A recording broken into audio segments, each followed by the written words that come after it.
Tiniyak ni Pangulong Bongbong Marcos na may masisibak kasunod ng umano'y pagpuslit palabas ng bansa ni dismissed Mayor Alice Guo. Patuloy ang investigasyon sa mga posibleng tumulong sa kanya habang pinagugulong ng gobyerno ang pagkansela ng kanyang pasaporte at pag-alerto sa Interpol. Nakatutok si Ivan Mayrina. Ang pagpuslit ni Mayor Alice Guo palabas ng bansa, pagpapakita ng katiwalian na nagpapahina sa justice system sa bansa at sa tiwala ng publiko sa pamahalaan ayon kay Pangulong Bongbong Marcos.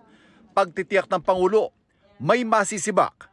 Sa ngayon, unang hakbang na ginawa ng pamahalaan kahapon ang pagpapakansela sa pasaporte ni Guo, kanyang pamilya at isa pang kasabot umano sa operasyon na iligal na pogo sa pamagitan ng DFA Secretary na may kapangyarihang magkansela ng pasaporte kung may sapat na basihan. Pag nakansela yung pasaporte, mawala na po siya ng karapatan ng magbiyahe kung saan man.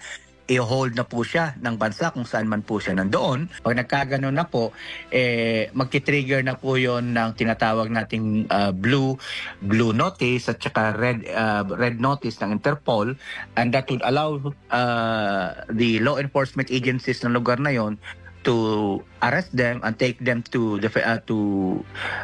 transfer them to the Philippines. Pero hindi mabilisan ang prosesong tinutukoy ng PAOK.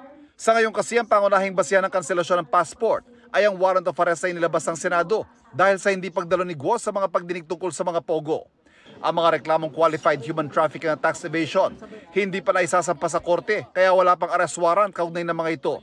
Ang blue notice paraan lamang para hindi na makapaglipat-lipat ng bansa si Guo.